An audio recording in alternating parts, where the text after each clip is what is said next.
Blink, blink, ding, bling.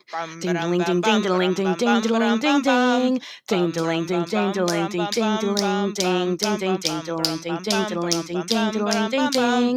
Ding, ding, ding, ding, ding, ding, ding, ding, ding, ding, ding, ding, ding, ding, ding, ding, ling, ling, ling, ling, ding, ding, ding, ding, ding, ding, ding, ding, a ling, a ling, a ling, a ling, a ling, a ling, a ling, a ding, diddling, ding, ding, diddling, ding, ding, diddling, ding, ding. Dink, dink, dink, dink, dink, ding, ding, dink, dink. Welcome, everyone, to another special, yes, you heard right, another special episode of Oh Yeah Podcast. Amy, hello, how are you? Jackie, hello. We've tried this intro like 20 times, so. Listeners, yes, okay. Okay. Great. Moving on. Yes, a very special episode. We had the pleasure of speaking with and interviewing Genevieve Koski. And Genevieve wrote a great article, like a list article on the AV Club back in 2013. And she wrote, and the title of it is 10 Episodes That Made King of the Hill one of the most human cartoons ever.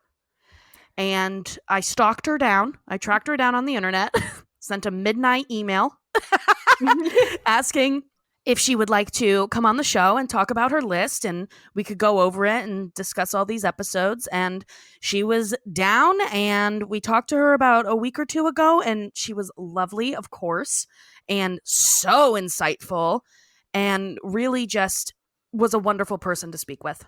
Oh, it was such a pleasure.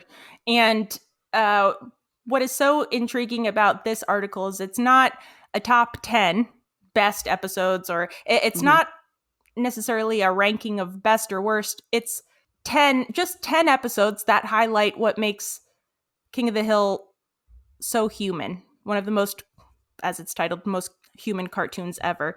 And I just love the concept for that. And it was really interesting talking to her about how she came to do this list. I think at the time she was watching a lot of King of the Hill for a writing job, and also at the same time simultaneously watching, what was it, Family Guy and The Simpsons? An American Dad, yeah. Oh, American Dad. So I think it just kind of helped put this idea in her head, and I just love the idea. And she highlights 10 episodes, but she picks episodes that focus on specific characters, and so I just love this. I thought this was just such a wonderful article to read, and I'm so glad we got to talk to her. I mean, she has a ton of other things that she's written for the AV Club about such a wide range of shows, from like The Americans to Sailor Moon. So Yes. she's done a lot, but this is such a great list. I'm so glad we got to talk to her. I know, me too. We're going to link the list in the show notes, and we'll have links to her Twitter and also her own podcast, which is called The Next Picture Show. And The Next Picture Show is a bi-weekly roundtable examining how classic films inspire and inform modern movies. How about that? We'll have a link to her podcast. And in addition, she sent us this lovely little write-up that we would love to share with you that gives you a little bit more background on who she is and what she does. Genevieve Koski was an editor and writer at the AV Club, covering music, film, and especially TV from 2006 through 2013, when she left to help launch the short-lived but much-beloved film website, The Dissolve. Since The Dissolve shut down in 2015, she has continued working with her former colleagues on the weekly film podcast, The Next Picture Show, which just released its 250th episode. Oh my, woo! And for the past 2 years has been a TV editor at vulture.com. She also includes that she recapped seasons 11 and 12 of King of the Hill for the AV Club. Her favorite character is Lou Ann, and her best friend made her a Manger Babies puppet show stage for Christmas one year. What? Yes, and we have a picture of it. We have a picture of it. Oh. She sent it, and I will send it to you. Yes. Wow, I didn't know that. Very impressive. Yes, indeed. So with all of that said, we would love for you guys to get into the episode because it is, it's a bit of a long one. I'm sure you've noticed. So it's a we're not gonna. longie. It's a longie. So this will be for your commute to and from work, okay? Exactly. So please enjoy, Mhm. and we'll catch you next week. Yep, we will catch you on the flip side of this week, which is next week. All you cool people. So please enjoy this lovely episode. It's very lovely. It is. And get ready. Here we go. Here it 1, comes. 2, go. Sorry, I don't know what that was. Okay, everyone. We are now at the interview portion, and we are joined by Genevieve. Hello, Genevieve. Welcome. Hello. It's so good to be here. Could not be more pleased to have you on the show because Thank you so much. Yeah. Yeah, honestly, so you wrote this article that we're going to be discussing and talking about, and it is called 10 Episodes That Made King of the Hill One of the Most Human Cartoons Ever. You wrote this in 2013, and which was shortly after it was canceled, right? Yeah, I think it was 2011 or 2012 that it went off the air. But yeah, it was shortly after. Yeah, I'm pretty sure like maybe 2011. Yeah. So, it was shortly after it went off the air. And I really love this list because it's, as you mention in it, it's not the best episodes of King of the Hill. It's the most representative episodes. And, there's a couple of things from here. There's something that you wrote that I want to highlight because I just thought it really nailed the show. You said one of the most common observations / criticisms leveled at the series is that it doesn't even need to be animated. Its characters are decidedly uncartoony, right down to their muted colors and lack of animated energy, though the show's animation would get increasingly dynamic as the years went on. And the situations they find themselves in are no different or more fantastical than would be found on any given live action family sitcom. Yeah, I stand by it. Yeah, you said, and I defend it. Yeah. I'm glad you didn't just bring me on to be like, these are not the best episodes. Explain yourself, because I'm glad you gave the actual title of the article, because I don't know how familiar you are with SEO, search engine optimization, but articles get different titles for searches, and the search title for that is the 10 best episodes of King of the Hill, because that's what people search for. Yep. But it's actually not what the article is. But I would like to know what inspired you to write that, the article about from this angle, from it being a human real life cartoon. And before you answer, I will interrupt you just to say that I thought that was so insightful, because we've both watched King of the Hill for years and years and years, and it wasn't really until we talked to Wes Archer, who was an animator, director of animation, and he was just talking about how they came up with the characters and how they made a point to make them realistic, and they didn't want it to be super cartoony or over the top, and it just really fits in so well with the humor of the show. And it was not something I had ever really thought about before, but it made so much sense. So seeing you highlight that, I thought was just so insightful. So anyway, interruption over. Please go ahead and answer.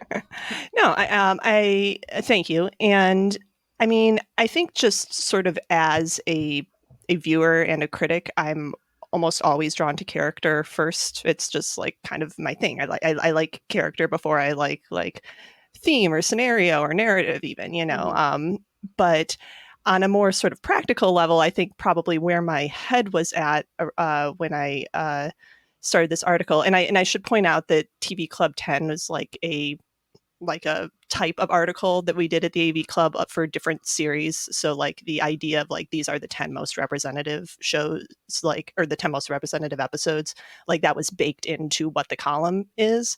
But then from there it was, sort of come up with an organizing principle for this. So I think what got me there is, you mentioned this came shortly after the series ended. During the last couple seasons of the show, I recapped it for the AV Club as part of the animation domination block along with The Simpsons, Family Guy, and American Dad. Right.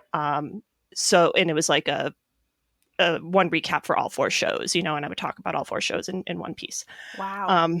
That was fun and something I Yeah. would never do again. But I think like week after week, watching the show in the context of those other 3 very different series, and writing about it in the context, I think it really highlighted how this aspect of King of the Hill made it different from all those other shows that surrounded it. And I would say, obviously, King of the Hill and American Dad or not King of the Hill, Family Guy and American Dad are from the same creators, so they have a lot of similarities. But and even like Simpsons at this point, is like, just a completely different entity.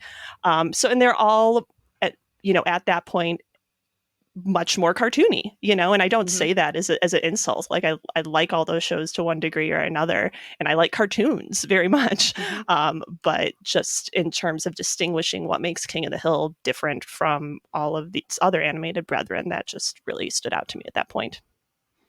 Yeah, I appreciate you mentioning American Dad, because when I was reviewing your article and thinking about it and thinking about what you said, I was comparing it to American Dad, because I watch I just love American Dad. I watch it constantly. I do too. I have a couple articles about it on AV Club if you want to look it up. Oh, I'm gonna check those out. Their Christmas episodes, American Dad Christmas episodes, are like my favorite. They're so good. I love American Dad, and so I was like thinking about the comparison between the two, and like how wild, absolutely wild American Dad can get. And like one of their running jokes is like, something insane will happen in 1 week, and then they'll be like, do you think things will be back to normal next week? And they're like, yeah, it will. Because it's not an actual real life sitcom, they can do these crazy things and then everything go right back to normal. And whereas with King of the Hill, it is so like realistic that if they tried to do like one of those crazy scenarios, everyone would just be I feel like it would just be like, what? This is not right. And I mean, they did occasionally, especially in the later seasons, like the scenarios definitely got a little more over the top, which is understandable. But, I think this list only goes through, I think, season 9. And sort of to go back to what I was saying about, character being what appeals to me first, almost all of these episodes, I think, are ones that sort of take a character who, you could look at as cartoony, or they have, these traits that are sort of over the top or weird or unlikable. And then that episode complicates them, or, gives you a different way to think about that character. So that was kind of the idea behind making it like the most human cartoon, Right. like it's just the idea that these are people. These fake characters are people, and we only see them for 1/2 hour at a time. But, certain episodes sort of give you insight to what they might be like all the other times, Yeah. Right. And completely the fact that we expect, it's common in cartoons to, have something crazy happen, and then in a 1/2 hour it's resolved and everything just kind of resets. And it's interesting that that's not necessarily the case here, but it's not the case in a lot of live action TV shows. Right. Like my favorite example of that is in The Golden Girls, which I love. There's an entire episode where, and I forgot her freaking name last time, Amy, and I love this damn show. Rose, Blanche, Dorothy. Nylon. Rose, Nylon. There's an entire episode where she's addicted to opiates and she has to go to rehab. And at the end of the episode, she even says, like, this is something I'm going to struggle with for the rest of my life. And it's never mentioned again. Everything's back to normal. Well, that's like a very 80s sitcom move. Oh, yes, very much so. Was it presented like a very special episode? Yeah. That was their Christmas episode. Yeah. Rose is addicted to opiates. Merry Christmas! Yeah.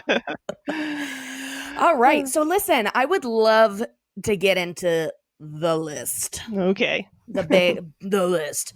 So what we're going to do, listeners, everyone who's listening to this, we're going to each read one of the recaps that Genevieve so eloquently wrote, and then we're going to discuss it a little bit. So because I'm talking, I'm just going to go first. Oh, okay. I guess you just decide that. I support that. Yes. Yeah. Thank you, Genevieve. So the Mainly very because first there's one, a quote in this one, and I don't want to have to attempt to do a voice. Oh no! Oh, you know what? You know what? Jackie's doing this one because she does a great Luann. All right. Here we go. You ready? Okay. First episode.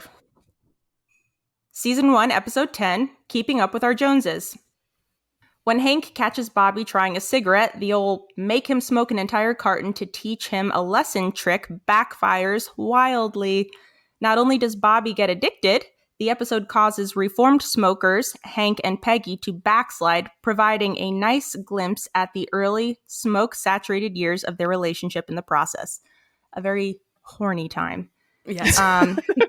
Soon, the nicotine-addled family members are at each other's throats as they try to kick the habit together. Their collective withdrawal and the petty sniping it induces provides a great spotlight for Luann, who finds herself in the usual position of being the voice of reason as her adopted family threatens to tear itself apart. I am sick of dysfunctional families. I came from one and I'm not going to let it happen to you.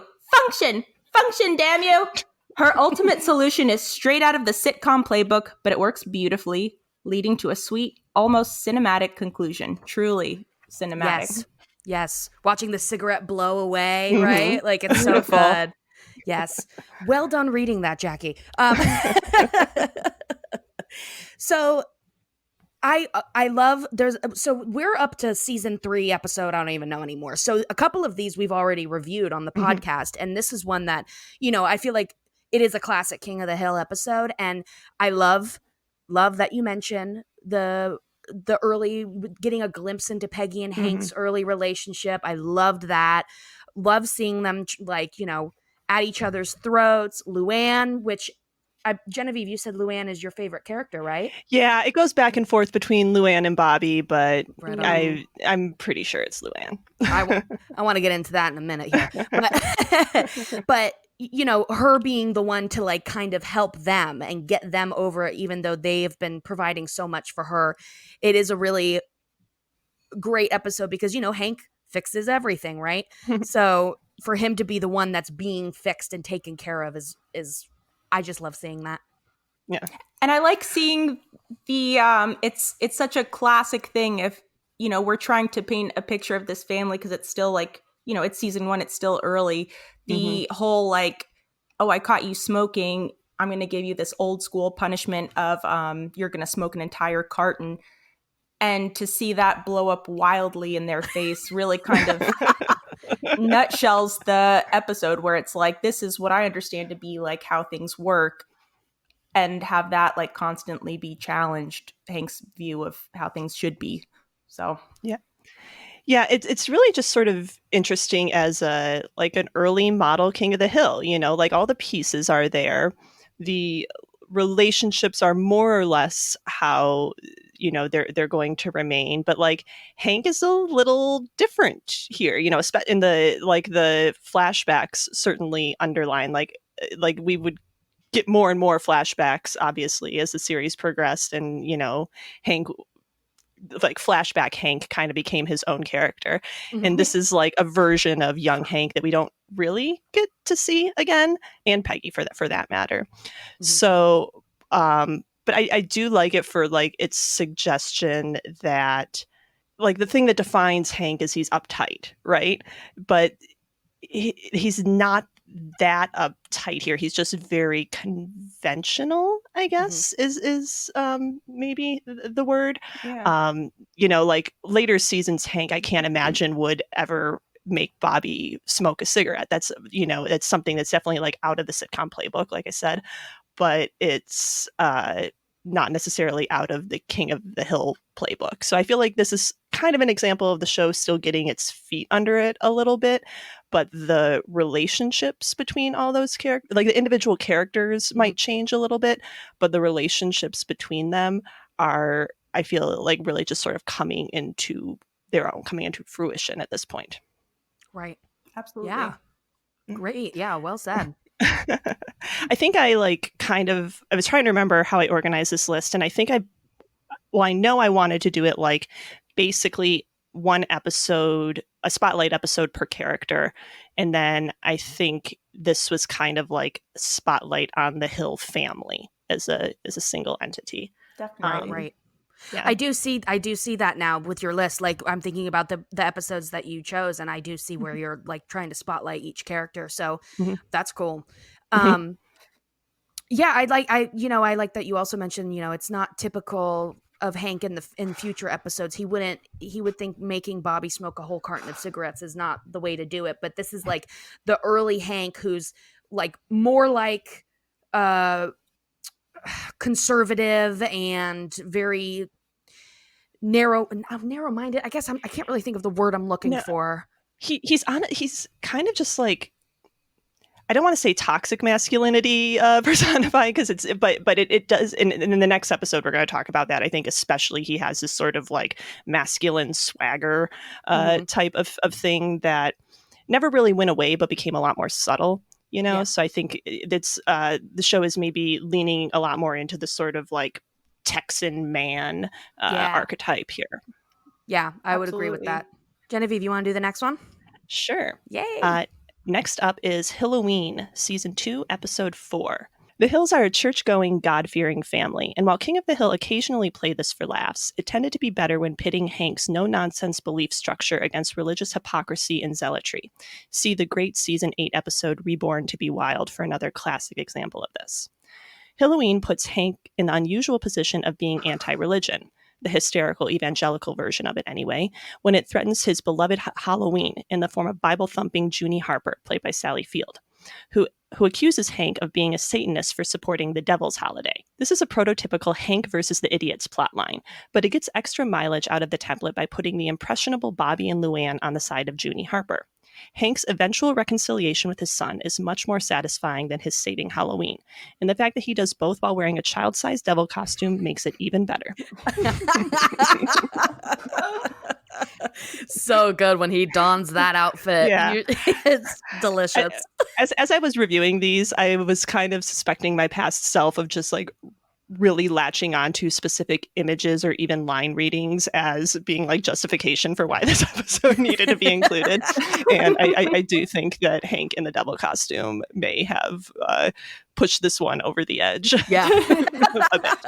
I do love it though, because for someone who's so conventional and I mean, especially in the first 2 seasons, we would even talk about like, I don't know if he's capable of like sarcasm or having a sense of humor.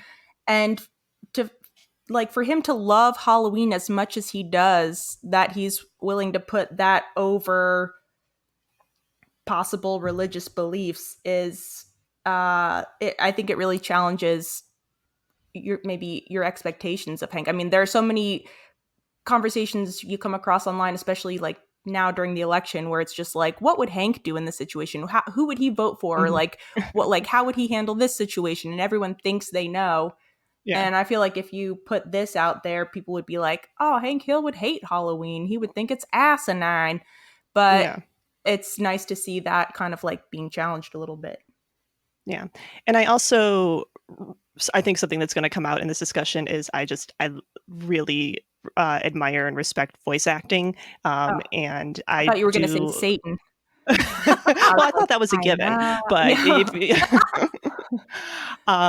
no, but Sally Field as Junie Harper here, I think it's just, I mean, there's a lot of really good guest appearances on this list, but it's Sally Field, and it's I think a one-off character. I don't know, maybe Junie Harper came back in later episodes, but nothing's coming to mind. But it's just like a really efficient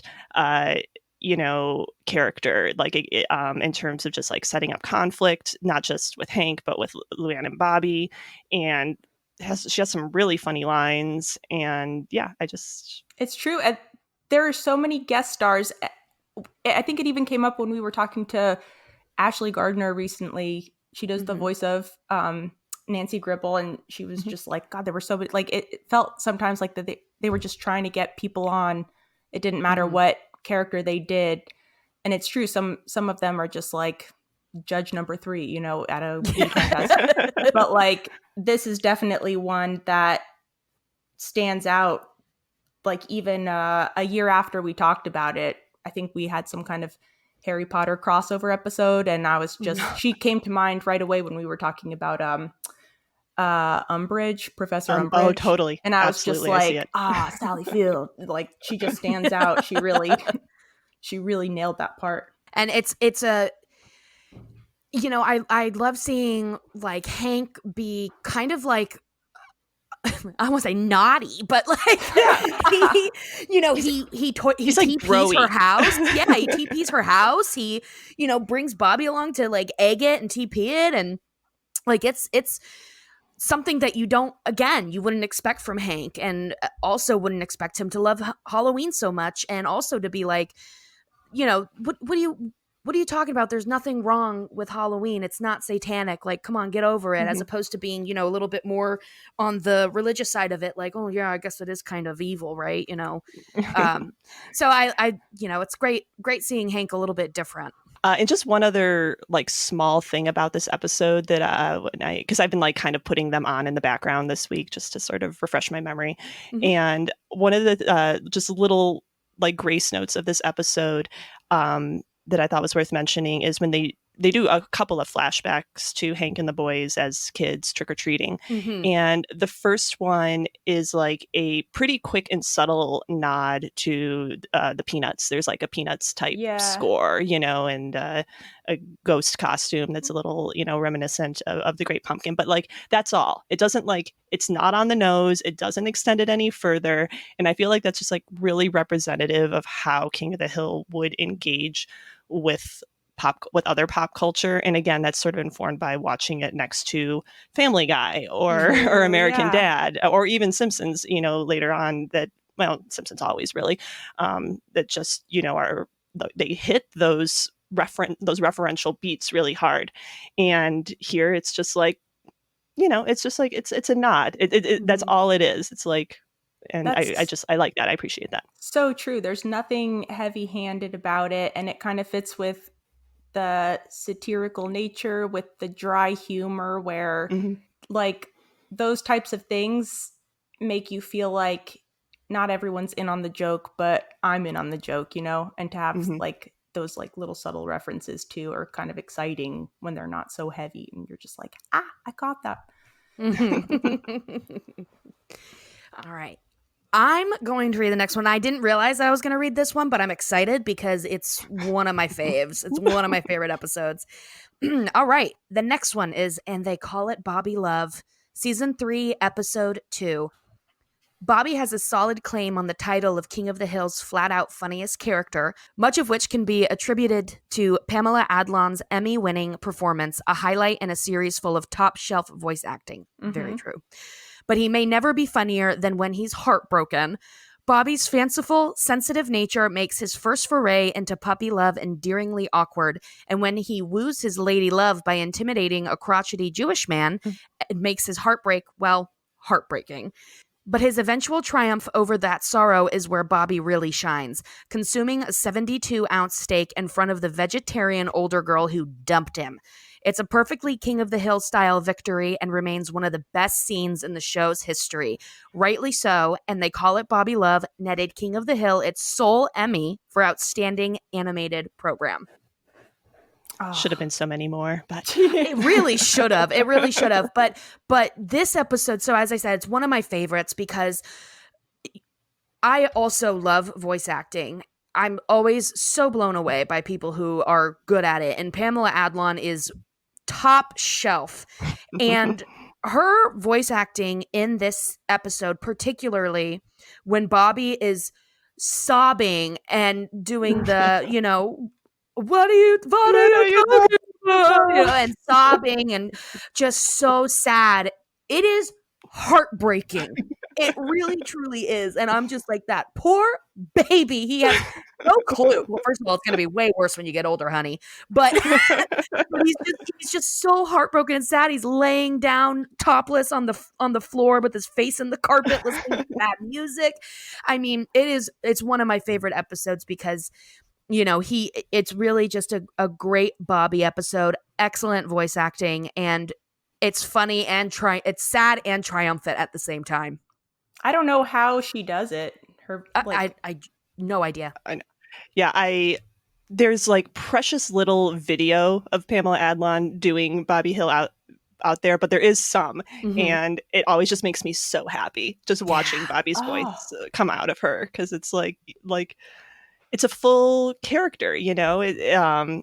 Well, they all honestly, I think Kathy Najimy is probably the only one who's not doing like a, you know, capital V voice, even though Peggy Hill, you know, is definitely a specific voice. But yeah, just like compared to Adlon's speaking voice, like what she does with Bobby and how consistently and dynamically she does it is just truly really, really good. And I'm speaking of voice acting, I'm like editing my past self. I'm more of an editor than a writer these days. So of course I'm just like seeing all these mistakes in this article I wrote 7 years ago. But I didn't mention who plays the older girl, which is Sarah Michelle Gellar. And like, speaking of, you know, good guest casting, you know, that's really just another very good choice for that character. And I didn't mention the B plot of the alley couch, which is like one of the more sort of whimsical, I think, Hank and the guys storylines that I have a lot of affection I noticed for. that, but I didn't want to say anything. No, I'm I was just kidding. trying to keep it concise, but you know, no, not at all. I knew I would come on a long form podcast years later and be able to explain this. So I figured it wasn't so many beefs with you. No, I'm just kidding. I love this episode too, because I remember I love talking about it with you, Amy, because there were just so many quotes that I loved, but our reactions to it were so wildly different. Because for the first half, I hated Bobby, and you were just so empathetic towards what he was going through, and I was just like, what an asshole. And he is, especially like during the dancing part. Yeah. You know, but there's why nothing are you dancing with those guys? Yeah. None of your damn business. No, I don't have to kiss you on this couch. But I mean, that scene at the end when he eats that steak and everyone cheers for him, and it's in front of his, you know, ex-girlfriend, quote unquote. I mean, that is like something that we've all played out in our minds when we were going through like a middle school or a high school or even an early 20s or a late 20s breakup or an early 30s breakup. Or all of them. All of them, where you're just in a situation where they happen to be there and they get to see how amazing you are. And it was just so satisfying. So, yes. And I love the button of them coming home and Connie just being really impressed, or you know, she's getting over her own jealousy and is kind of, I guess, seeing Bobby in a new light, and then he pukes on her or pukes you know, in front of her. So it's a nice bow. It is. Yeah, Connie, so sweet. She's such a sweetie. I know. One of the characters I unfortunately wasn't really able to do a spotlight episode on, but if I did, it would have been where she gets her first period. Good episode. Yes, such a classic. That's one of the I think one of the best ones. Like, not even just. I think it might be in the like 10 more at the bottom. Yeah. Oh, so good. So relatable. All right. Well, I guess it's my turn. It is. And the next one, let me make sure I know where I am. This is the next page. All right. Don't embarrass myself again. Okay. So the next one is season 4, episode 1, Peggy Hill, The Decline and Fall. Peggy is one of King of the Hill's hardest characters to love. Her ignorance of her own inadequacies, such as her ability to habla español, I can't even do it like her, is a recurring Espanol is a recurring joke, but it can make her seem grating when it's not accompanied by a healthy serving of humble pie. The season 4 premiere, which picks up from a cliffhanger where Peggy falls to Earth from a plane where her skydiving parachute fails to open, forces Peggy to confront her limitations in a very literal fashion. She insists that being in a full body cast won't affect her ability to run a household, but quickly realizes she's as helpless as Hank's new baby brother, GH, short for Good Hank. Cotton's newborn son, who's staying with the Hills while his postpartum mother and disinterested father get their act together. It's a chaotic episode that gets as close to wacky as King of the Hill comes, mostly due to the presence of the ever obnoxious Cotton. But it ends on a quiet note of triumph that strengthens everything that comes before it. So true. Mm-hmm. Mm-hmm. Yes.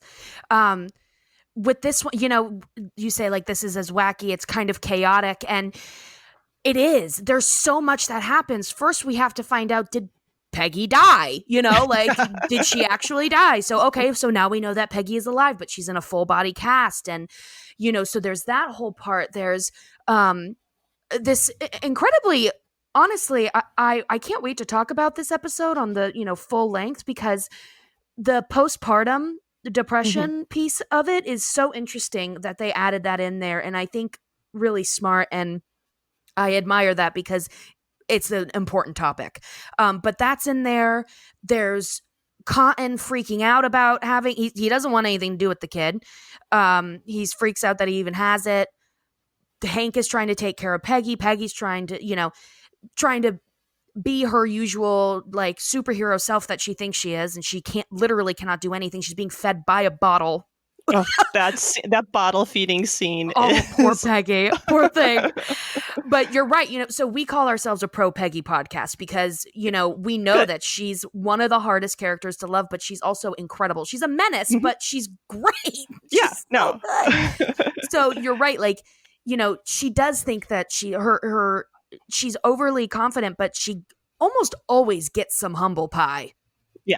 Yeah, it's really challenged a lot. And oh my God, I used to not like Peggy. She used to, Same.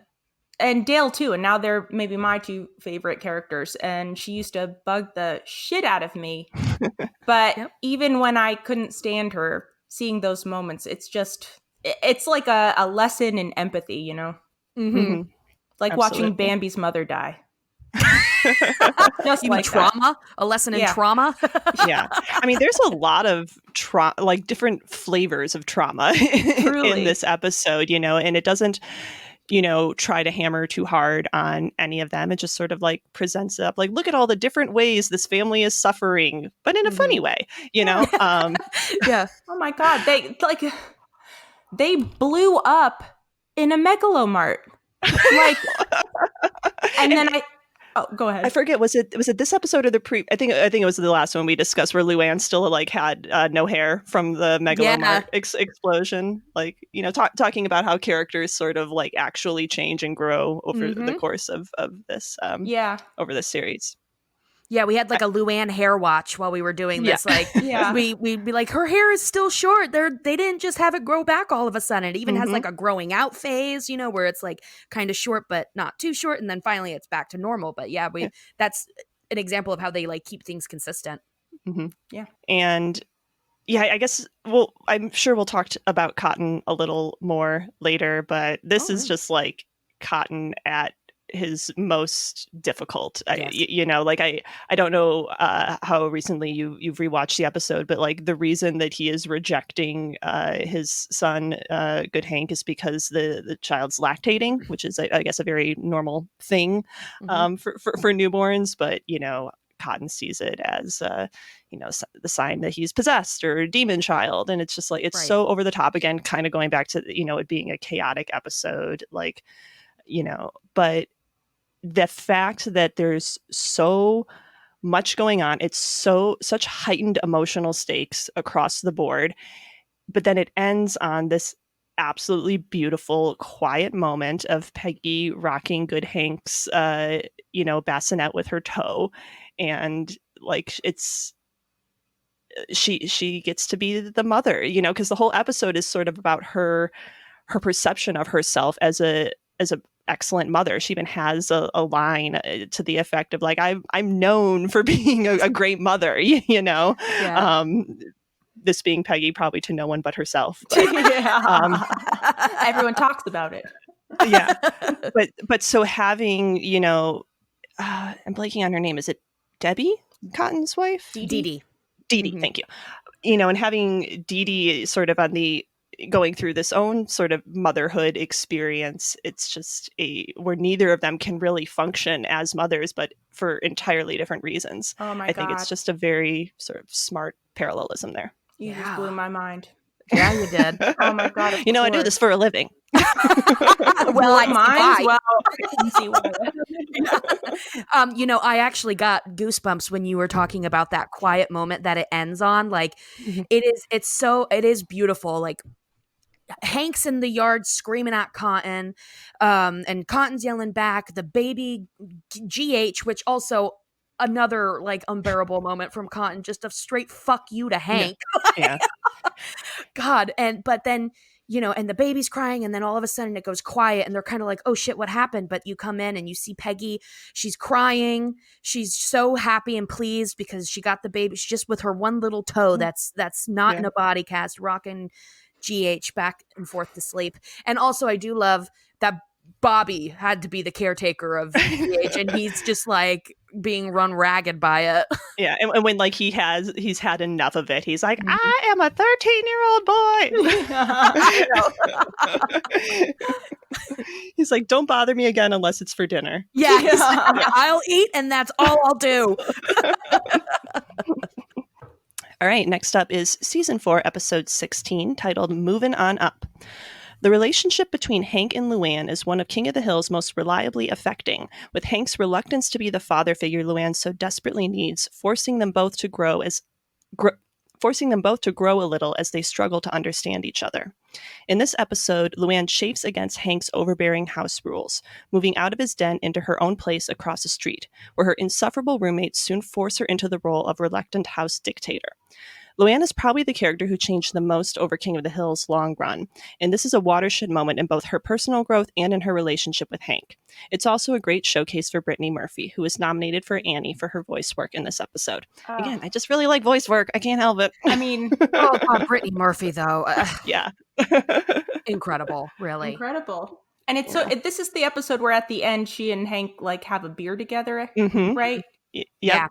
She pulls the beer out of the pool because that's where she's hiding smart. it. Yeah. She's found her lawn. Like Hank advises her to find her lawn to sort of like, you know, her place of zen, and for her it's the pool.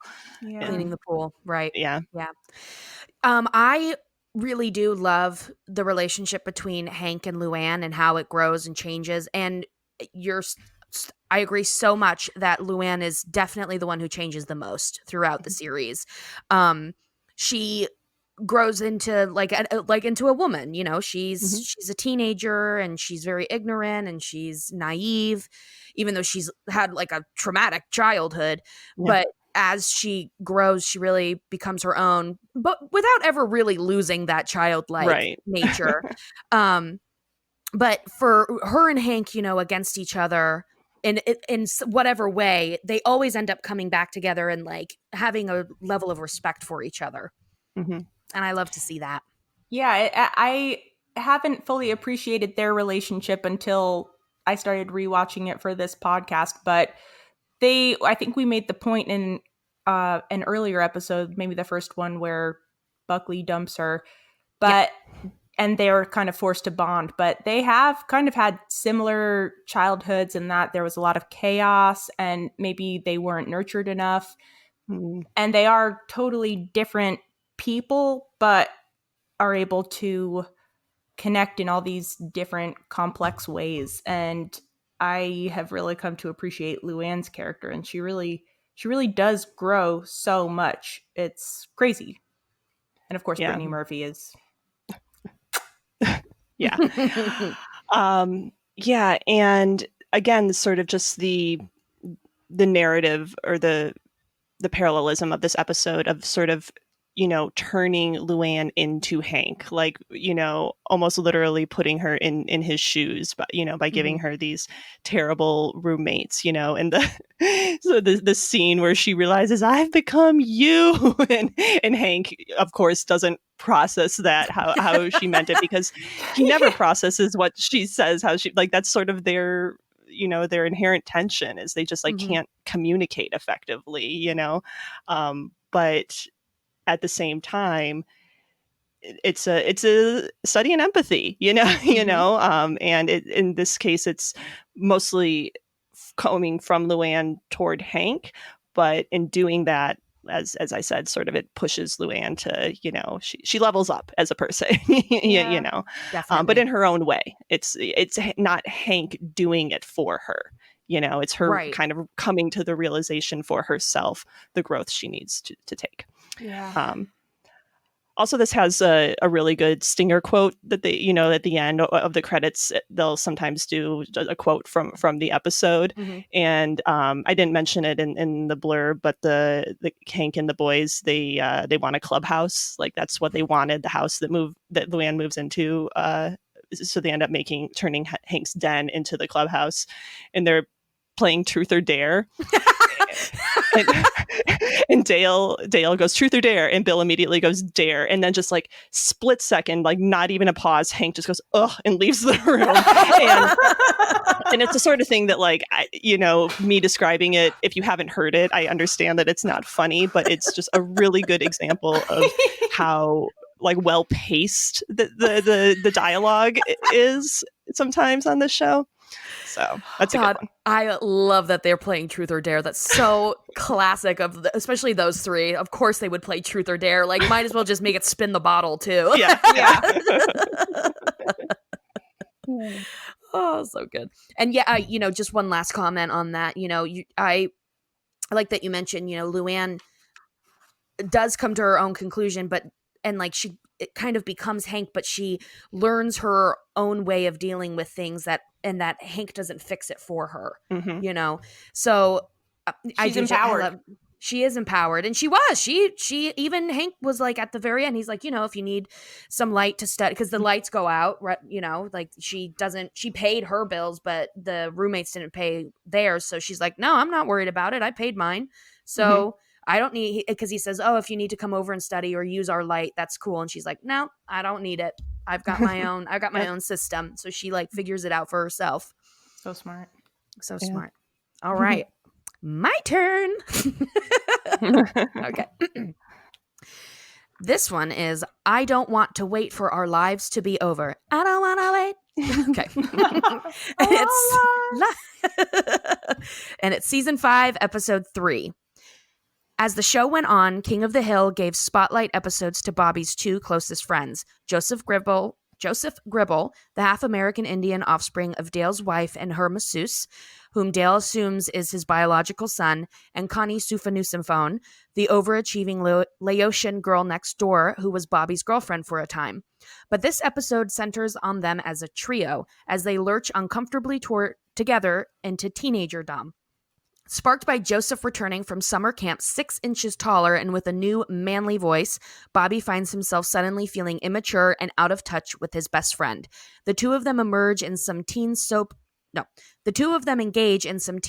dramatics involving Connie, who's in the throes of puberty herself, culminating in a would-be grand gesture that brings them back together. It's one of the best examples of King of the Hill finding uniquely funny, character-driven moments within universal, commonplace situations. The gang. I love it. And, this is when Joseph is all pubed out, and we get the brand new voice, the whole new voice actor coming in. Breckenmeyer. Breckenmeyer. I always want to call him Brockton Broden. Why not? But so something that I thought about with this episode, and that it has happened in other King of the Hill episodes. There's so many like parts to it that happen. So many things that happen. It starts with Bobby. He goes to Arizona. He travels. I love that. I love that prelude. Yeah, he travels there. He's feeling, independent and mature, and then he comes back and he's slammed back down to earth by how much Joseph has grown. Then so you have all of that. So Bobby feeling inadequate. Then there's the party. There's the whole drama with Connie and Joseph kissing, and then Joseph trying to kiss Connie's mom, trying to kiss Min, and then they crash Dale's van. There is so much that happens. And don't forget one of my all-time favorite B plots, which again I didn't mention in this. I'm kicking my past self, but Hank building the coffins for him and Peggy in the garage.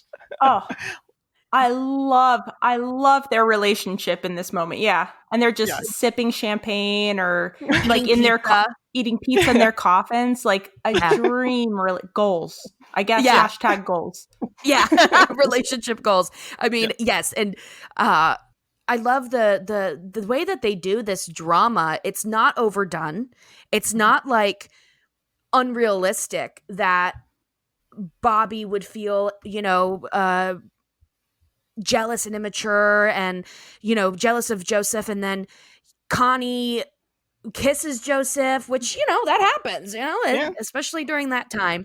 And I like the realism of it all. Honestly, even stealing the van and crashing it because they don't know what the fuck they're doing. Like I might get as far as a quarter a tank of gas will take me. Yeah, I love that. He's like so like, and Connie comes, where are you going? Take me with you. Yes. Oh my God. It just really, even that dramatic, it feels so real. I mean, I remember when I stole my parents' car and I didn't know that you had to put it in park before you could take the keys out.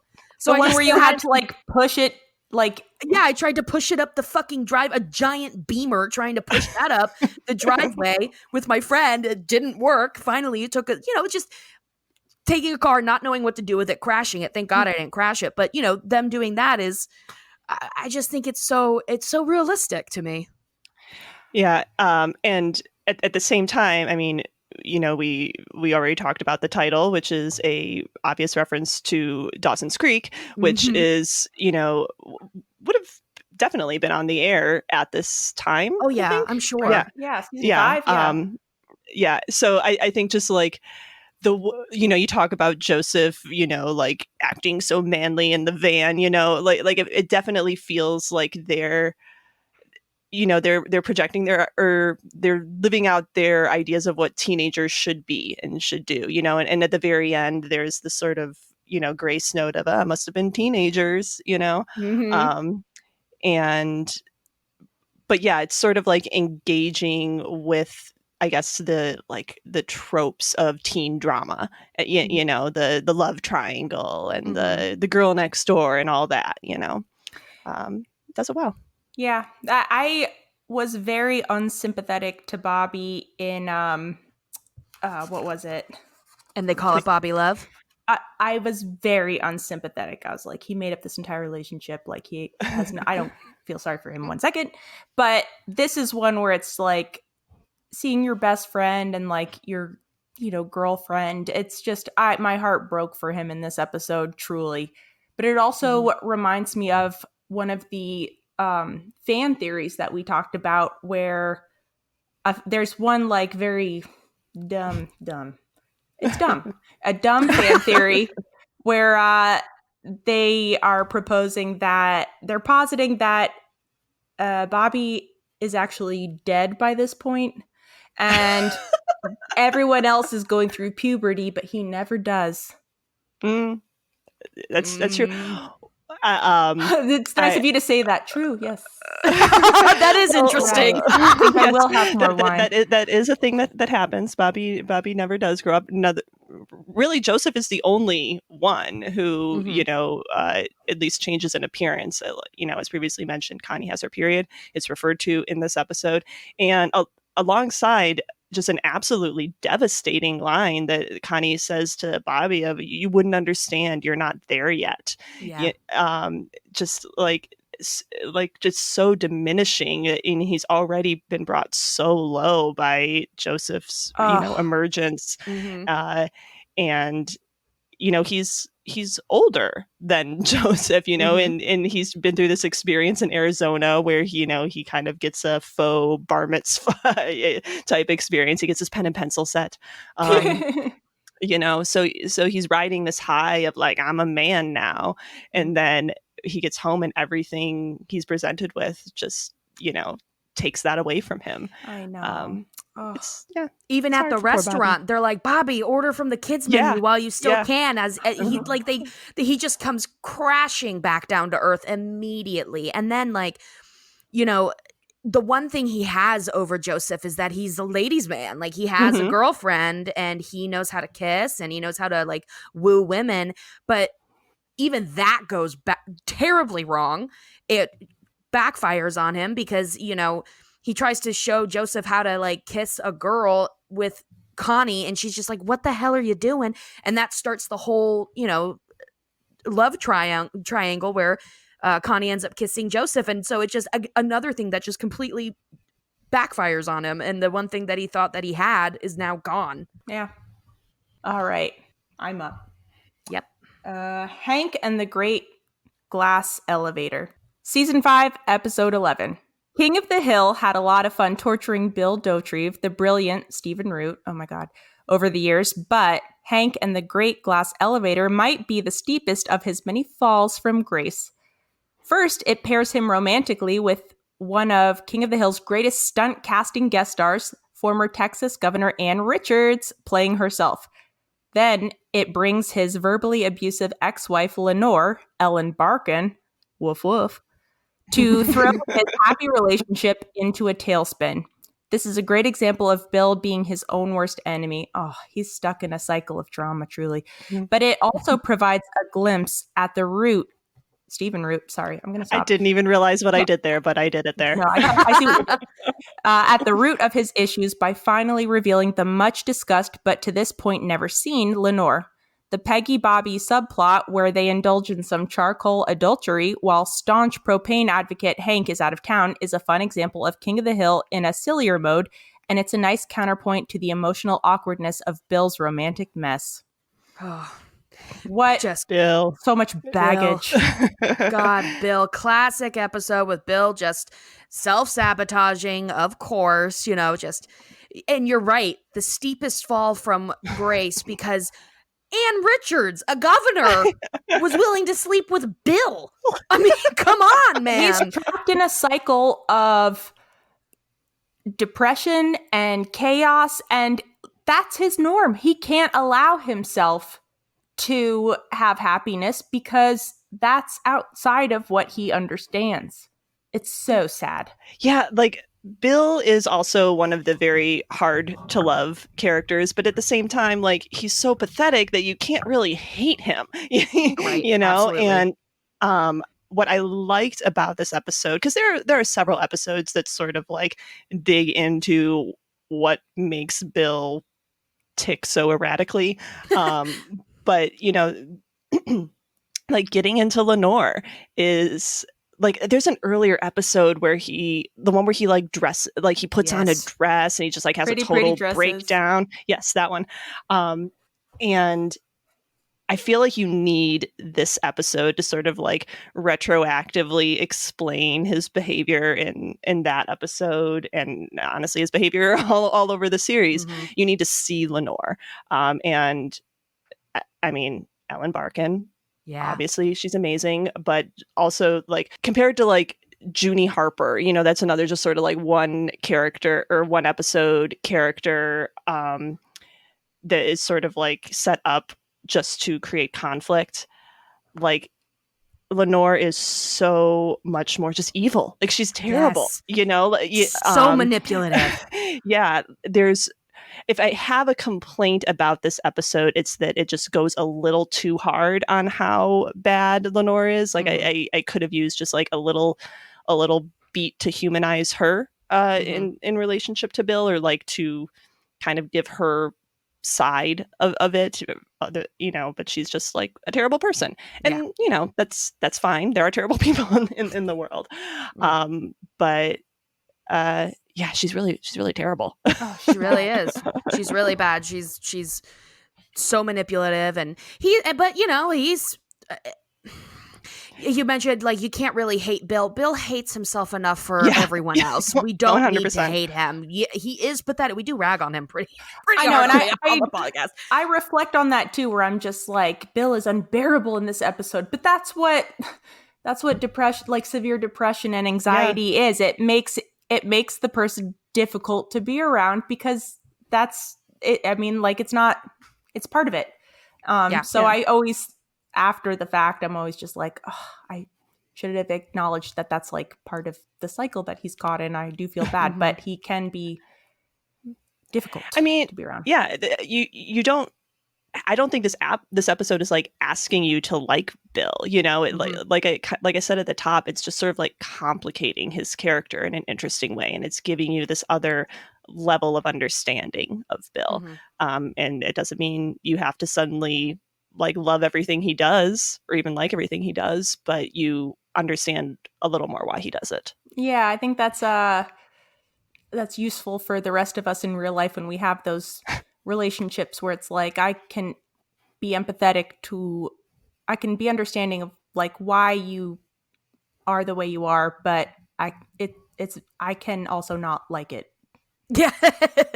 I want to know. I want to know where he what switched between his Louisiana wealthy upbringing to like football star to like what he became. I think it's supposed to be Lenore. I think just Lenore is but what like he really had it sounds him. Like he had a horrible father too, right? Yes, but I think that Lenore is what really was. She was supposed to be like the last straw, like the last thing that broke him.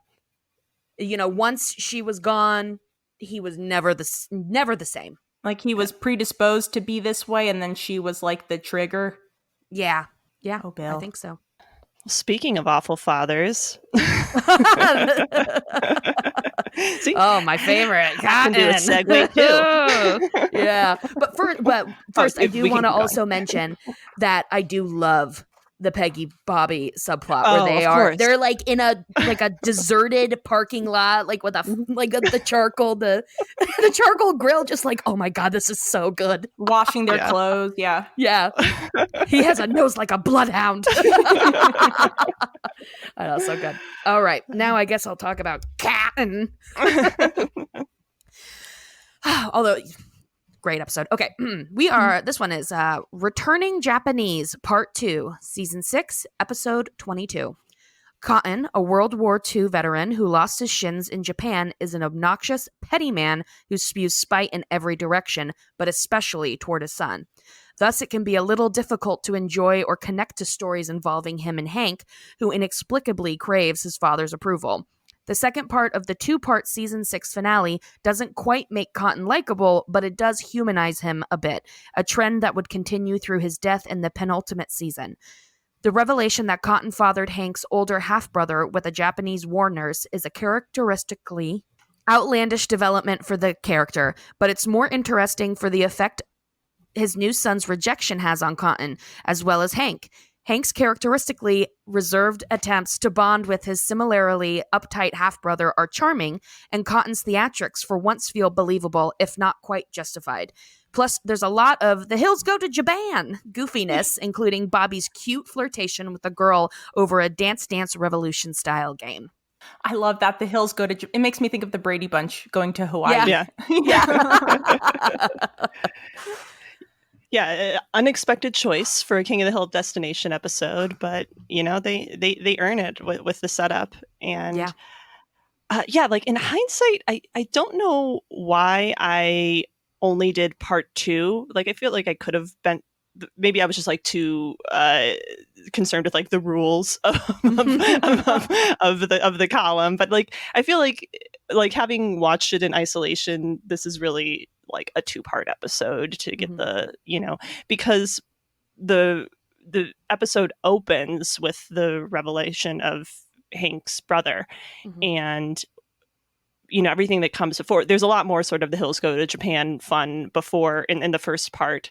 But then you also get a lot more of like Hank Cotton conflict in the first part than you do in the second, which is much more focused on Hank and his brother, which is another relationship I love. But just in terms of like this story in isolation, you know, that setup of the first part, I think, is kind of important to the payoff of what comes in the second part. But it's still really good. Yeah. And I do really enjoy Hank's half brother.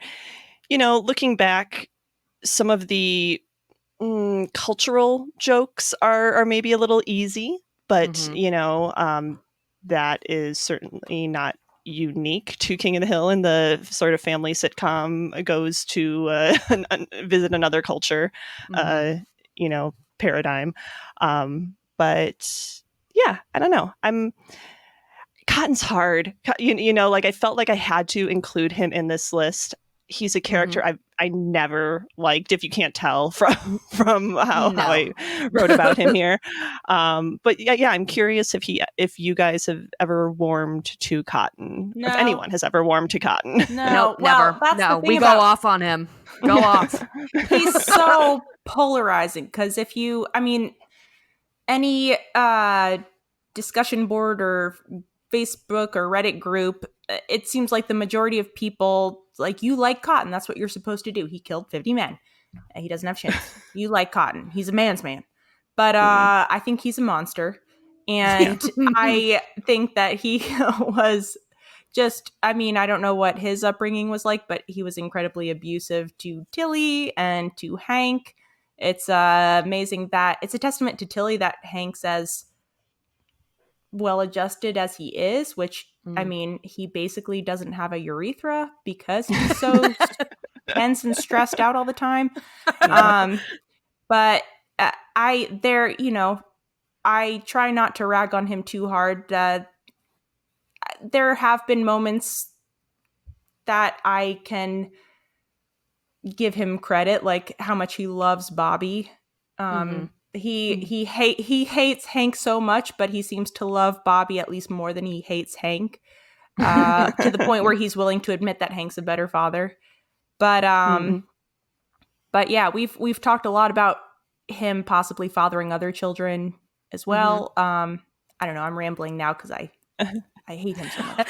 Well, you characterizing him as a monster made me realize that, like, he's actually kind of framed as such in this, where he like goes on a very small Godzilla-esque rampage. Yes, through Japan. Absolutely. Like literally, like gets up on the table and destroys shit, and then like is spitting places. Oh, he's so gross. He's always getting up on tables and destroying stuff, though. But I do love headbutting. He loves a headbutt. He loves to headbutt people, yes, which I guess makes sense. What with his shins, but yeah, and I with the shins.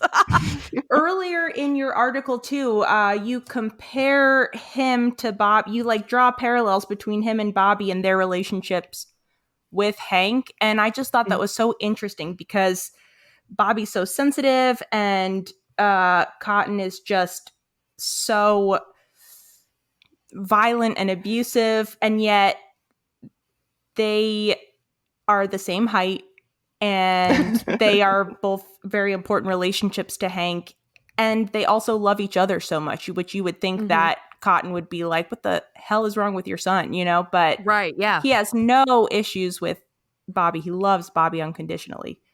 So Cotton is a very interesting, as much as I can't stand him and I'm infuriated by him, I do think he's very, very interesting.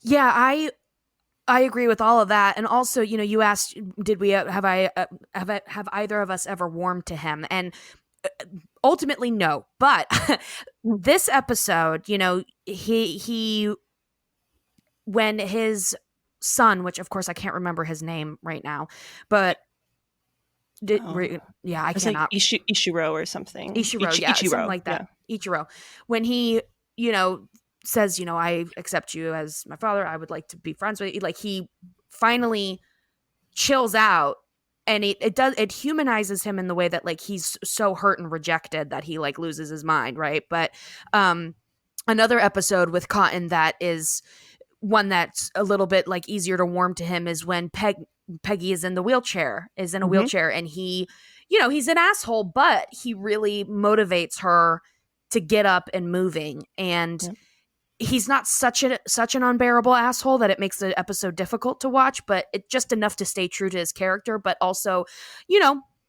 fairly heartwarming in that he, as much as he dislikes Peggy, he helps her.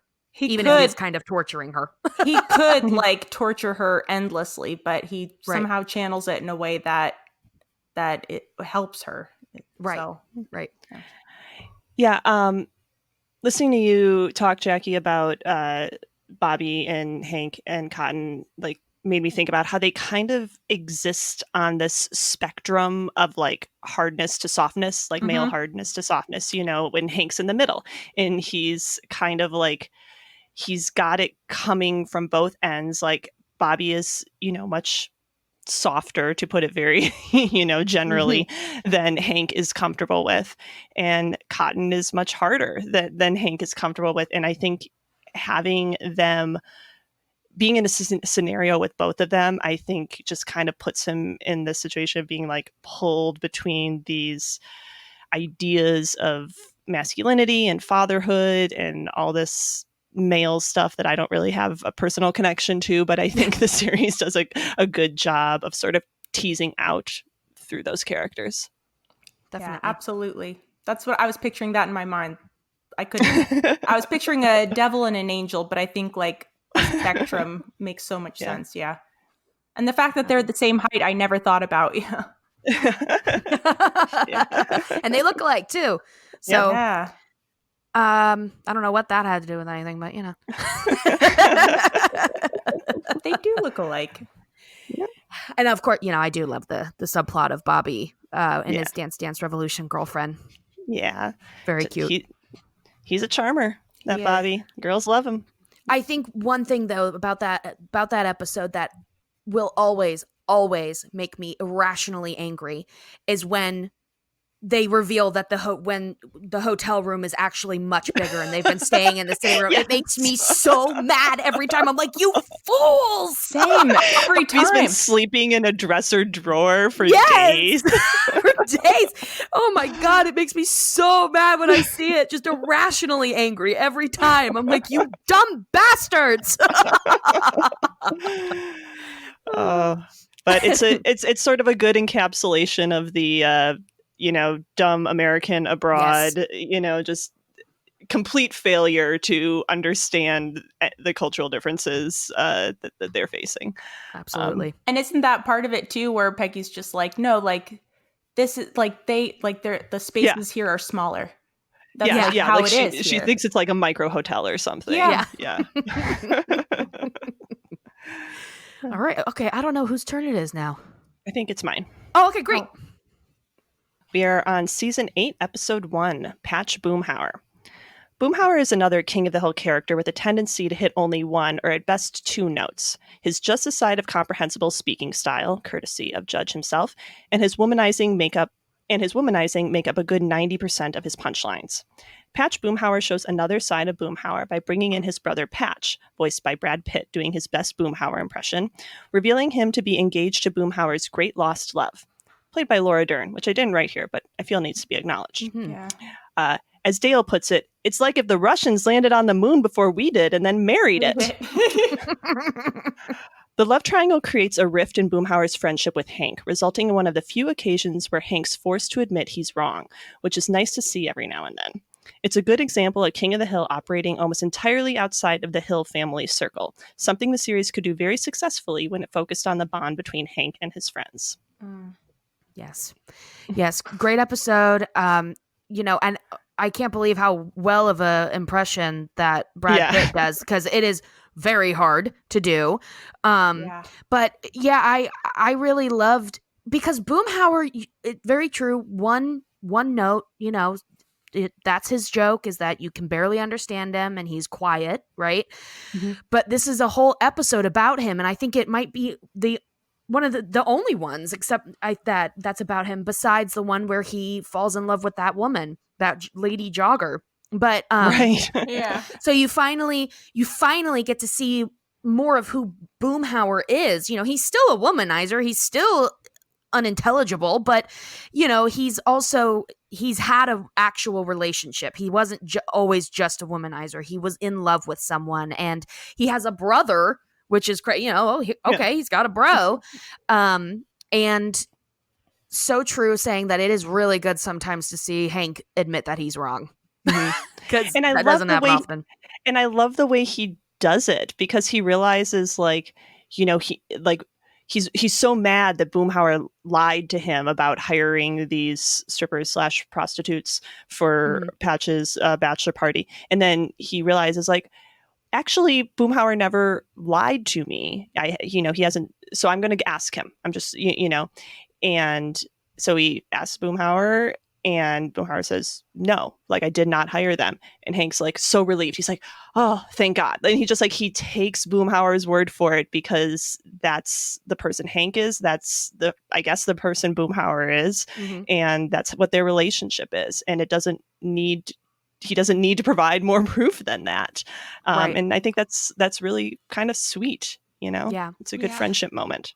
I think it's implied that Boomhauer and Hank, they're best friends. Like, Dale say that Hank is his best friend. Bill says Hank is his best friend. But I think it's actually Boomhauer and Hank. And you don't see it very often because Boomhauer doesn't talk very much. But I think that's the implied there. So Hank taking his word. Whereas if it was Dale, Hank would probably be like, but did you? I don't know if I'm going to believe you right away. So it's nice to see their relationship too, and their closeness, and Hank standing up for Boomhauer, and confronting Patch and everything, and really clearing Boomhauer's name. Yeah.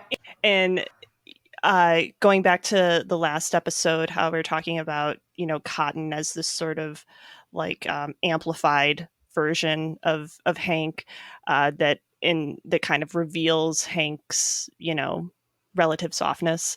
I feel like Patch kind of has the same effect on Boomhauer, because those two notes I mentioned of his voice and his womanizing, Patch is hitting them louder, and in the process, Boomhauer just takes on more nuance. And true. Yeah, it's a good kind of late series evolution of it. Like you could argue that Boomhauer didn't really need this sort of humanization, but after this is 150th episode. So after 150 episodes, yeah, sure, why not give Patch or give Boomhauer a little more, a little more shading. Yeah, absolutely. That's such an incredible point. That you're right. Patch is Boomhauer, but amplified, and it brings a more realistic outlook and more depth to Boomhauer, to see him be okay, he's not that bad. Yeah. And I often compare the relationships between the four guys, where it seems like Hank and Boomhauer are the most stable, and Boomhauer and Bill are the bachelors, and Hank and Dale are the married guys, but Dale and Bill are kind of unstable. And it's so interesting to think about, but kind of going a little bit outside of that, thinking about the relationships they have with their families and the parallels between those is really interesting too. Just thinking about how each of them has pretty complicated relationships in pretty different ways.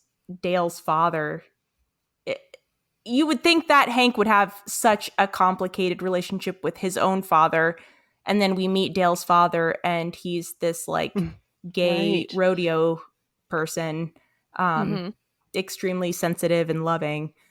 So it is that just made me think of that too.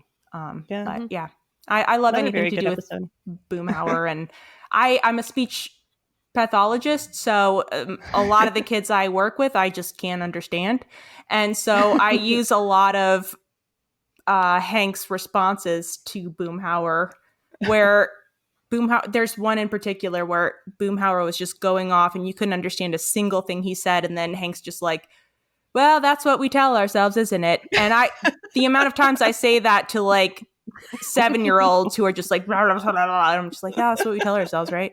I love it. I love it so much. Just, I can't understand what you're saying, but I'm going to still talk to you like a human being, you know? Yeah. Well, and once again, to go back to voice acting, I feel it's interesting to kind of hear Boomhauer speaking at length throughout this episode. Like, this is probably the most Boomhauer dialogue in a single episode. And it's interesting to kind of see the way that Judge calibrates the Boomhauer patter to actually be able to carry a narrative. Yeah, because he rarely has to do that. He's more of a button guy, Yeah, freaking nails it. Yeah, it really does. Amy, you do a good Boomhauer. I cannot get that cadence. Yeah, it's hard. Dang old hard, man. Yeah. Exactly. Is it my turn? It is your turn. You got the last one, girl. Okie dokie. Season 9, episode 12, Smoking and the Bandit. Episodes focus on Dale, Johnny Hardwick, tend to be a little wackier given the character's propensity for paranoia and overreaction. Smoking and the Bandit is among King of the Hill's more convoluted plot lines, but like many successful Dale stories, it's grounded in the character's relationship with Joseph. Ugh. In trying to win Joseph's respect, Dale becomes Arlen's smoking bandit, a mysterious figure who lights up in public places in gross defiance of the city's smoking ban. However, the bandit inspires a little too much admiration in the growingly rebellious Joseph, forcing Dale to team up with Hank to apprehend himself. As with most Dale stories, Hank plays the stern voice of reason who must clean up his friend's mess, but Dale gets to maintain some dignity in the process while reestablishing his most redeeming quality, his affection for the boy he assumes / convinces himself is his son. Yes. Does he know? Yeah, I was thinking, looking at this list again, I was like, why didn't I do like one of the like John Redcorn specific episodes that's like really engaging with Nancy's infidelity, that sort of refusal on Dale's part to recognize what is right in front of his face when it comes to Joseph. But I think like if you're choosing an episode that sort of like sums up Dale, you have to also acknowledge as part of his personality that is just like ridiculous, like sort of conspiracy driven, like, like Dale is kind of an uncomfortable character to engage with in this particular moment.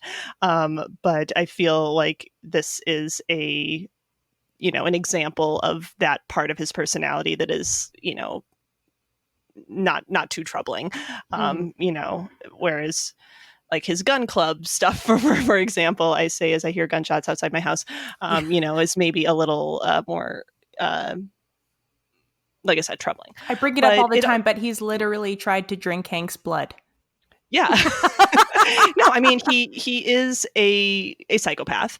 And there's, only so much you can do to humanize a character like that. But, Joseph is it. It all comes back to Joseph and to a lesser degree Nancy. And I do like in the series how they do kind of have a period of Nancy recommitting to Dale and their marriage, and talking about how the series actually kind of lets its characters change and those changes stick. Like that's another really good example of it. But yeah, it's in hindsight, it's like not an episode that I think about that often, but rewatching it, I'm like, no, this is a good episode. Yeah, I'm fine with this. I'm fine with this choice. I think that's a great point though. Like Dale is maybe the most, in my mind, the most cartoonish of the characters. But his relationship with Joseph totally humanizes him. It's the most grounding thing about him, I think. Yeah. How much he loves Joseph and wants like Joseph's love in return, especially evident in this episode where, he, and I love that you put it's like a convoluted one because it feel like every time I watch it, I feel a little confused. I don't know why. I'm just like, I can't fully follow this one. But because it's Dale logic. You're not supposed to follow Dale logic. Right, exactly. Oh God, so true. But I guess it's probably the whole, like, when, you know, like you said, forcing Dale to team up with Hank to apprehend himself. Like, how are we going to get out of this one, buddy? Yeah. It's a real pickle.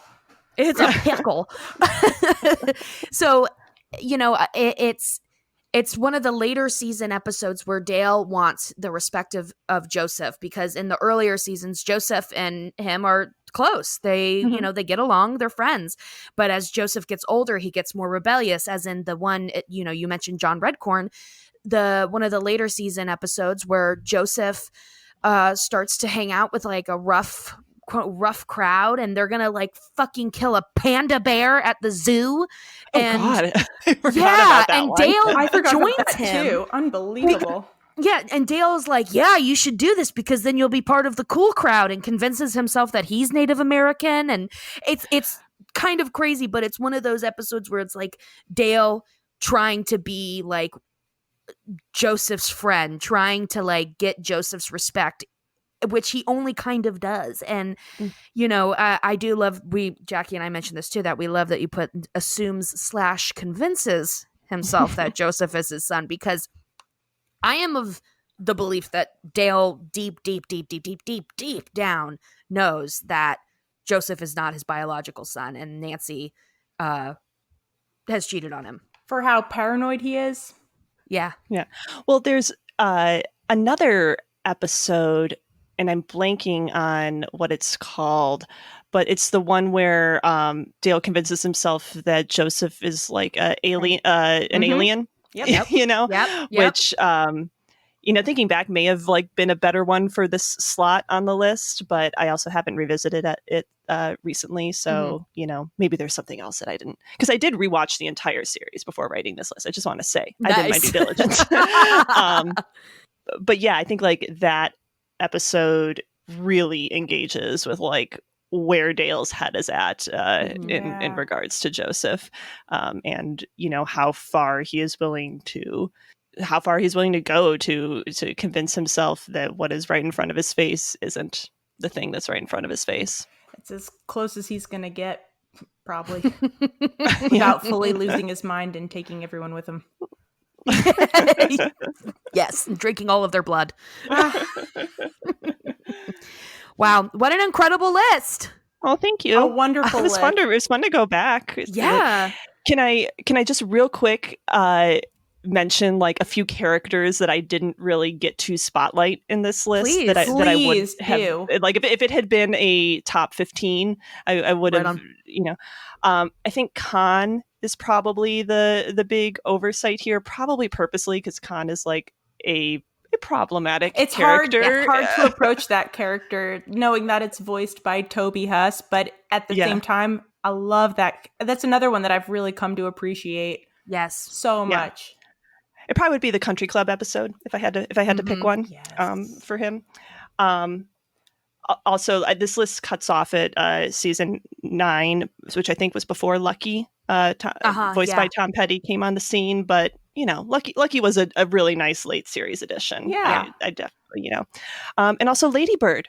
I didn't get like I mean I'm joking a little bit, but also like Lady Bird got a couple of really great episodes, and obviously it's always in relation to Hank. You know, it's never like really about her, but yeah, I do love Lady Bird. I know. Bird. Well, she really brings out like this sweet, loving, just pure side of Hank that I can't get over. I mean, actually, in the Returning Japanese, I was just gonna say, he calls Luann and he's like, "Put Lady Bird on the phone," and you hear me just like, "Oh, Daddy loves you." And then you get Luann reacting to it like, "What the fuck is that?" You mentioned it, Amy, and it blew my mind. But it's the only time Hank really feels safe expressing his emotions openly is to Lady Bird and his lawnmower. Yep. Because they can't judge him. They can't come back with anything and be like, what the hell was that? That's right. Beautiful. So those are your characters? Yeah, those were the 3 I overlooked. I don't know, is there any, I mean, I guess Nancy I've really Nancy come and to John Redcorn. Yeah. I've come to appreciate Dee Dee a lot and Principal Moss. Those are my two like oversights previously. Yeah. Love Moss. But you know, they're characters that always function in relation to other characters. You know, True. They don't get stories of their own. I know. But Oh, it's and all part of the rich tapestry that is King of the Hill. Yes, truly. And of course, Buck, who does get a few of his own episodes, but yes, man, but, we don't need to talk about Buck. Always catch him in the bathroom. So that's the most relatable character for me. I've always got a breakfast burrito fixing to say adios. So, Genevieve, what we usually do is we ask listener comments about each episode that we're recapping, just so people can like say their favorite quotes or moments or, you know, what a scene, something like that. So, but what I did with this one, since it's not one particular episode, I asked, what episode do you think represents King of the Hill the best? Not exactly the same as your list where, you know, which one humanizes it the most, but overarching like best representation. Like what would you tell someone to watch to get a good idea of it? So I'm just gonna read a couple off. Peggy, I just called you Peggy, Jackie. As we've established, that's not an insult. It's not. But Jackie and I, we can just read some off quick, see what you think. And actually, some of these you included in your 10 additional ones if you like those other episodes. So, which I think is pretty good. One of the first ones we got was Pretty Dresses. Or Lupe's Revenge. So those are pretty good. I mean, a good Bill episode. We also got A Beer Can Named Desire, which is one of my ultimate favorite episodes when Hank takes the challenge to throw the football through the beer can. Yeah, and they visit Bill's family and in Louisiana. Yeah. The 2 episodes around Debbie's death, Debbie, who works at Strickland Propane and is a mistress of Buck, she dies in a dumpster. And that's right. Is that the one with Peggy Sugarfoots? Yes. Yes. And I feel like that really highlights Buck as a character and his relationship with his wife and his relationship with Hank, who Hank admires him so much, and yet Buck is framing him for murder. Yeah. Yes. It's a really good just encapsulation of Hank's daddy issues in an episode that is not absolutely centric. Truly. Absolutely. And I'm sorry, I gotta read the names. I forgot to read the names of the people. So Pajoma said Pretty Dresses, and N. Diroma 19 mentioned A Beer Can Named Desire, and Bobby Goes Nuts. Yes, of course. One of the classics, right? Or That's the finale. My purse. That's my purse. I don't know you. And Weldon McKenzie mentioned Debbie's death in the dumpster. And it is a I love that the series, the what is it? Oh, Hanky Panky, High Anxiety. Yes. That's those are Pleasant great. View Drive also mentioned that. Yes. We also have from the Abbey O, Spin the Choice. They say every character's actions, and it's so quotable. And it is a great episode because, you know, we have Peggy being ridiculous with the damn game that's terrible. It's a terrible game. Spin the choice. There's the just heartbreak of John Redcorn and Joseph. You know, it's so sad. Right. And Bobby coming to realize that white people are fucking awful and have done terrible things. Hey, man, are you sure? Yeah, I know. That would have been a good one to include because it's also like a holiday episode, which is another like family sitcom trope that I guess I have Halloween on here, so that is the one that kind of fills that slot, but also a good option. Yes. And if you want to talk about holiday episodes, what was the one where Hank catches his mom? Oh, right. He goes, wait, is that the same one where he goes blind? Yes. Yes. Was that Hanky Panky? No. I think that's Unbearable Blindness of Laying. Oh, that was a triggering episode. All right. Yes, it was. Box Office Poison says the Texas Skill Saw Massacre, which is the one where Hank quote unquote accidentally chops off Dale's finger, and they say that Hank loses it at just about everyone, even Dee Dee. Which is true. Now Bug Cider says, I love Mutual of Omabois for the way all the main characters have their own side story. Now I don't know what that means. I can't remember that one. Mutual of Omabois. Omabois. Is that the one where they have to return the insurance check?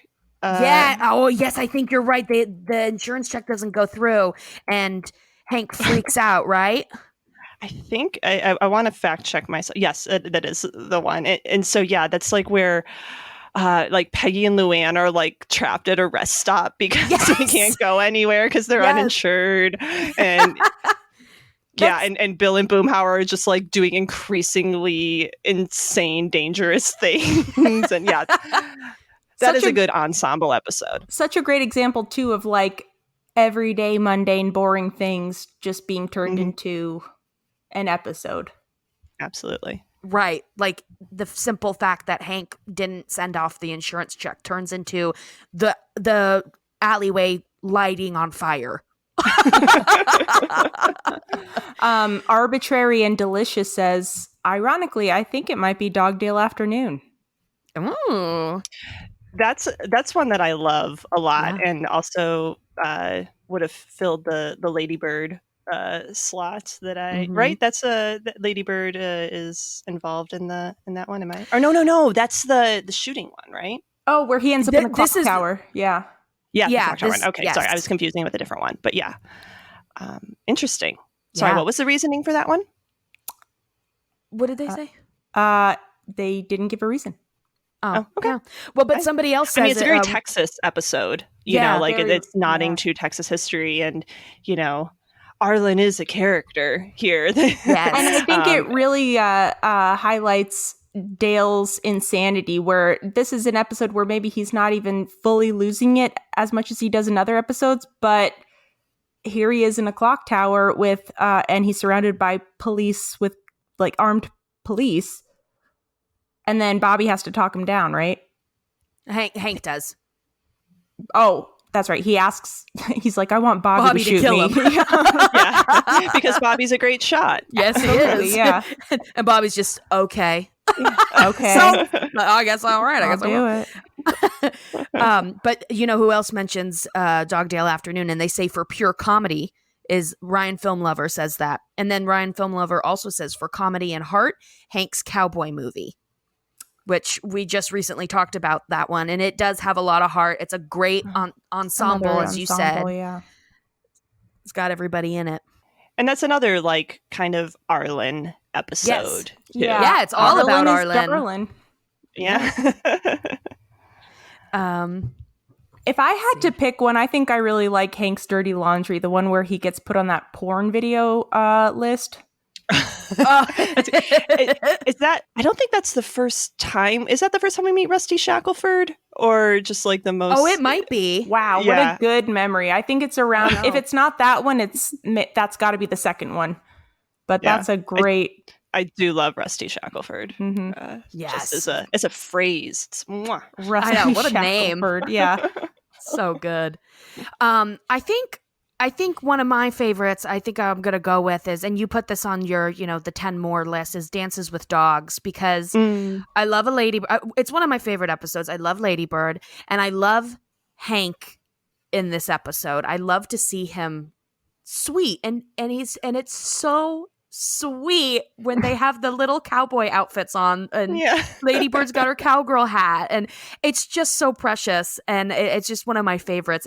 I wouldn't say that it like is the best representation of King of the Hill, but I like it. I just love it. Yeah. I love it too. Oh, my mistake. The Big Large did mention Hank's Dirty Laundry. Sorry, The Big Large. I think one of my favorites, and I'm really bad with just like pulling up episode titles off the top of my head, so forgive me. But the one where Luann joins a sorority / cult, which may honestly be my favorite simply for the way Brittany Murphy sings Lady Marmalade. Lady Marmalade. Yeah. It Yeah, mama. This is what girlfriends do. Aw. I know. We actually we do a watch party with our Patreons. We'll watch a couple of King of the Hill episodes all together and chat. And we recently watched that one, and I was like, man, I love this episode. Peggy gets roped into a cult so fast. So she's supposed to be the smart one, and she is right there with Luann. Yep. So desperate for friends. Mm-hmm. Yep. Okay, so I guess we'll go ahead and end it. So yeah, we've kept you for 2 hours. We could not be more grateful. Thank you. I mean, it's Friday night. What am I going to do? Listen to gunshots and drink King wine. of the Hill and listen to gunshots. Your classic Friday. Oh, hell. This is what winning feels like, right? Right? Absolutely. This is it. Thank you so much for joining us. It was a pleasure to speak with you and get your input on this list and also read the list and just have like a full on King of the Hill chat, like not just one specific episode. Like we got to go all over the place, which we don't normally get to do. I know. Of course, we were very nervous to talk to you Yes. because we're bad at talking, as you can tell, but you could not have been nicer and more pleasant to talk to. And your King of the Hill knowledge is just... it's good. It's good to hear. It's been a few years since I've done a rewatch, and it was actually like my fiance and I rewatched it all as like our falling asleep show for over the course of a few months, which it's really good for that if you've already seen all the episodes. But obviously I fell asleep for many of them too.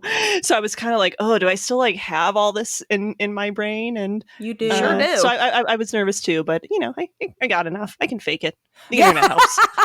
That's all we're ever doing. Yeah. We're always faking it this whole time. I'm just waiting for someone to email us like, that's wrong. Yeah, I'm sure I got something wrong too. Tweet me. I don't care. I don't really look at Twitter. Can't imagine. Speaking of which, I wanted to ask you, where can people find you and see more of your stuff? Yeah. I am the TV editor at vulture.com, although I don't do a whole lot of writing there, but I'm mostly editing these days. But I'm technically on Twitter, but Twitter scares me. So I only tweet very sporadically. But I'm at Genevieve Koski there. And I'm also co-host of the Next Picture Show podcast, which is a film podcast where we pair a recent release with a classic film or an older film that it has something in common with.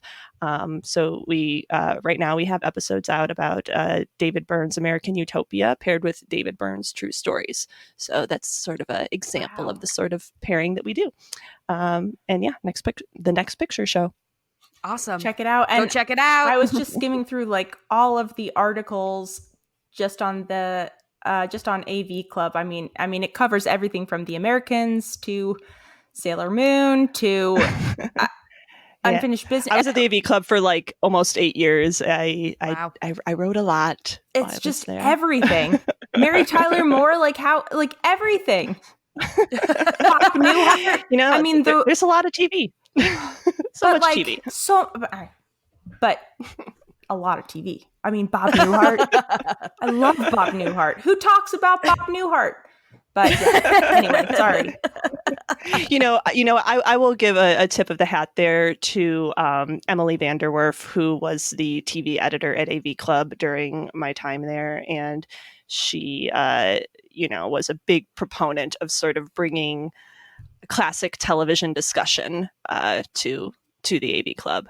Cool. So, when you see things like Mary Tyler Moore and Bob Newhart on there, it's because of her. Oh my God. Bob Newhart. I was literally like before this interview Googling, what's the difference between satire and dry humor? Because I'm not smart like you, right? And like the number one thing that kept coming up was Bob Newhart, Bob Newhart, Bob Newhart. And I was just like, oh my God, I love Bob Newhart. So anyway, shout out Bob Newhart. Yeah. Oh, yes. So thank you so much for joining us. This has been a lovely time. You're welcome back on anytime, of course. Totally. And if there's ever an episode you'd love to recap, like one of your favorites, just let us know. Ooh, all right. I will definitely think about that. Yeah, absolutely. You guys are like what, or season 3? Yep. Yes. So we have the rest of our lives. Yeah. We have years from now. Yeah, we're about at the end of episode 3 or season 3. So that's the one that ends with Peggy falling out of the plane. There's always someone that almost dies. Yep. That's right. Fun. All right. Yeah, no, I'm definitely down for another one. Wonderful. That would be lovely. All right, so I'm going to go ahead and stop all this recording stuff. All right, thanks again, and have an amazing night, and I hope that the shooting stops. Yes. I'm just going to tell myself it was celebratory fireworks. Yes. There you go. All right. All right, Thanks bye. again. Yep. Thank bye. you. Bye. Bye.